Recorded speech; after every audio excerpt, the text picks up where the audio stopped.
Alafia, my dear Seekers and Darklings. I am going to discuss once again, because I already did the one in Spanish, let's discuss the full moon in Leo, which was, at this point, a few days ago. I apologize for posting this so late, but it has to do with what we're going to discuss.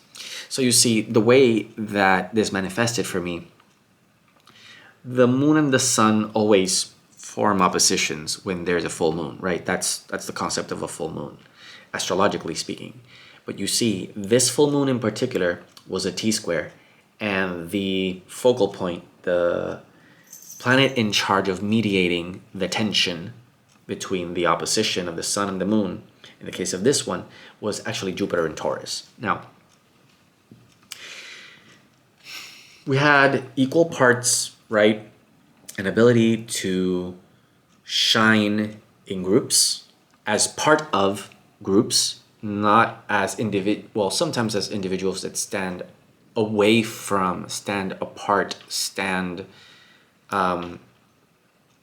are different from the rest of the group.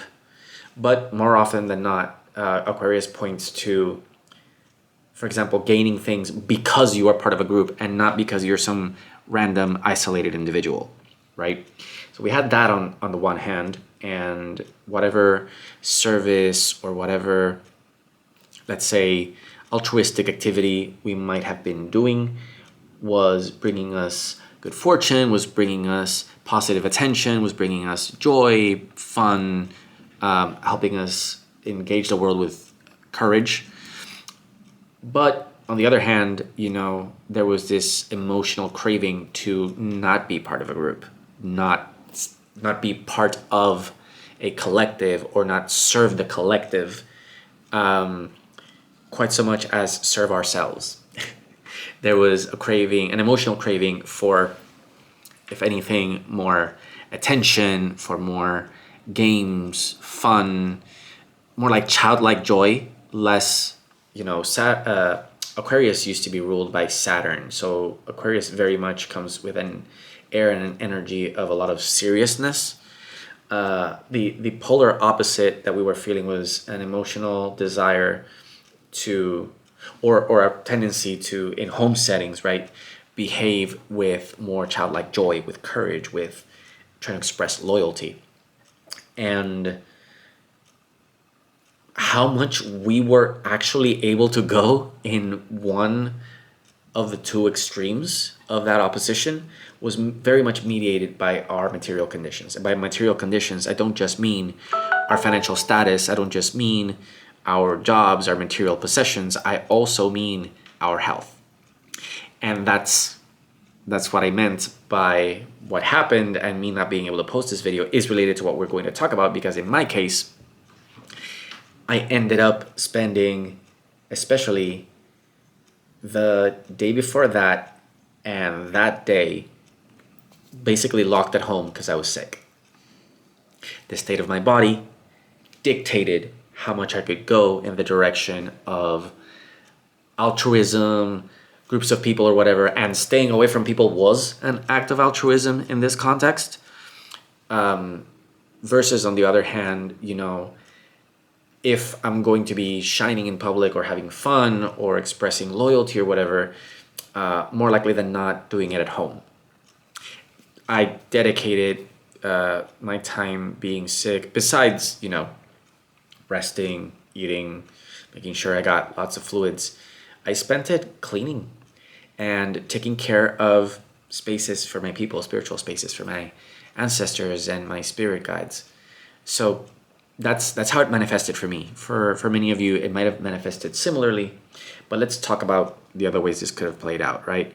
So for those of you that didn't get sick, for example, this very much might have been a nice couple of days where you were able to get recognition for the work that you do in public, or the work that you do for humanity, or the work that you do in public, okay?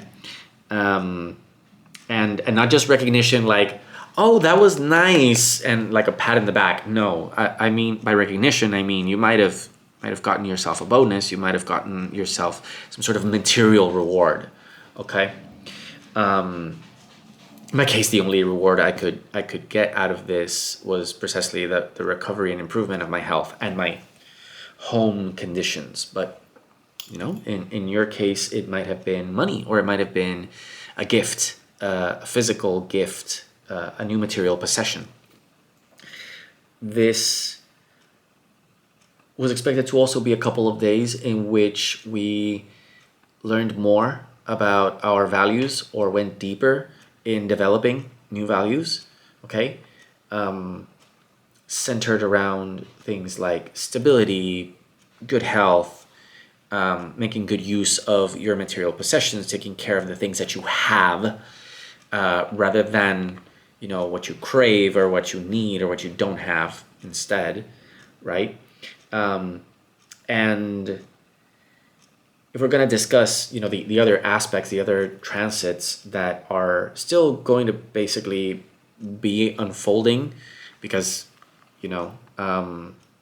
mostly the configuration of the sun and the moon is the only thing that was then. But pretty much everything else that's happening in the sky, we're going to be seeing this play out for the next few weeks or more.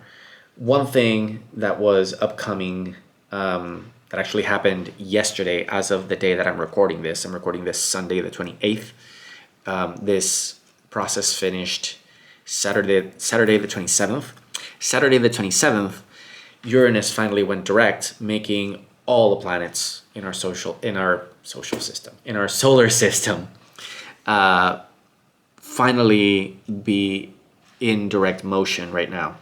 So many areas of our lives where for a while we might have been struggling or moving very slowly or facing obstacles, or being forced to reconsider, forced to reassess, forced to,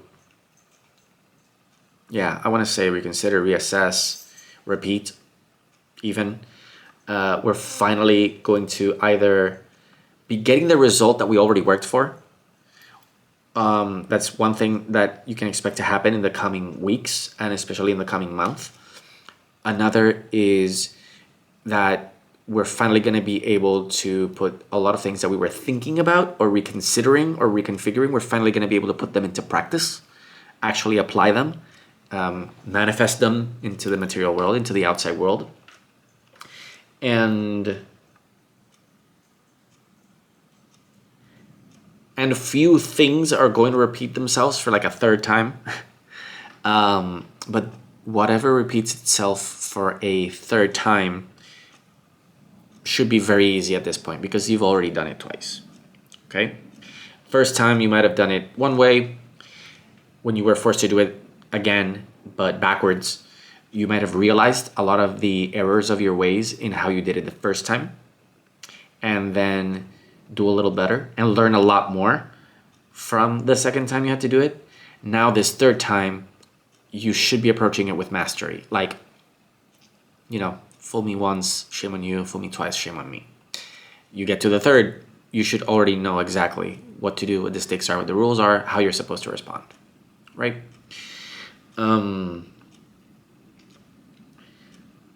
do please consider that during this time, we still have that grand dirty trine.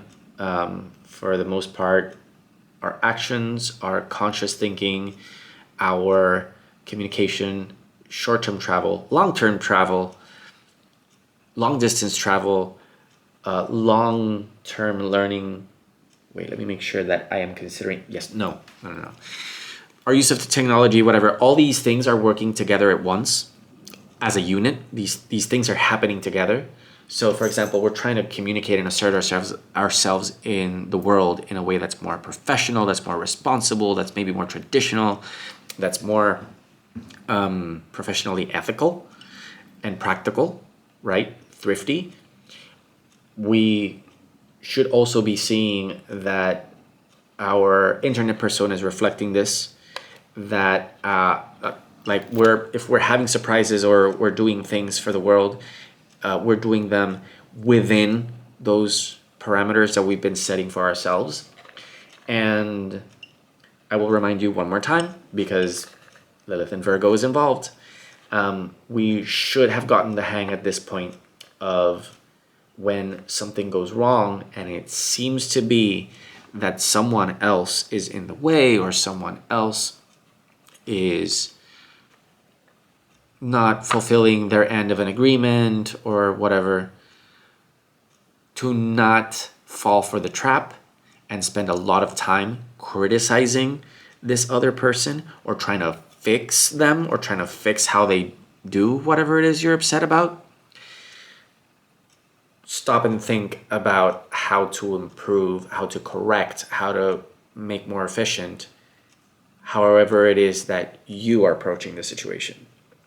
Work on yourself when you are tempted to criticize others. That is very much the theme at this time. It's been the theme for a couple of months. It's continuing, is my point. Other things that are, changing as these 2 weeks especially are going to be progressing. So, expect still quite a bit of pressure to get out there and authentically be yourself and be more independent and be more outgoing and be more active and more proactive, rather than trying to be nice and trying to not ruffle feathers or trying to be too diplomatic or being too obsessed with how things look and are presented, that Libra stuff. We might be too hung up on that, on the aesthetics and on the diplomacy and on not offending people, when right now we should be getting things done. We should be getting out there. We should be going head first and let the chips fall where they may. And more often be totally cool with the fact that there will probably be backlash. That some people are just not going to take it lying down. And you know what? Put on your boxing gloves. Because that's where the nodes are taking us, right? But thankfully, at least during this period, a softening influence is that Venus has moved into the sign of Capricorn and is now forming a trine to Jupiter and Taurus. And this should make several things in our material circumstances or our finances or our careers easier to bear, more successful, luckier, less heavy, less difficult, less strained. And the way that we relate to other people, they are similar. It's not going to be exactly the same because there is a Mercury-Mars conjunction, but those two are not conjunct Venus yet. Venus is still some distance away. But we are going to be relating to other people in a way that's more maybe formal, traditional, more conservative. And we are expected to see, consequences in our reputation, consequences in our professional lives, that with that trine to Jupiter should be for the better, should be for our advancement, for our growth, for our evolution, so on and so forth. Now, that is what I have to say for this full moon report. If you liked it, please hit that like button, subscribe, share with your friends, family, anyone you think that could benefit from my take, my analysis. And I hope to see you again soon. Expect more videos coming from me. Ashe.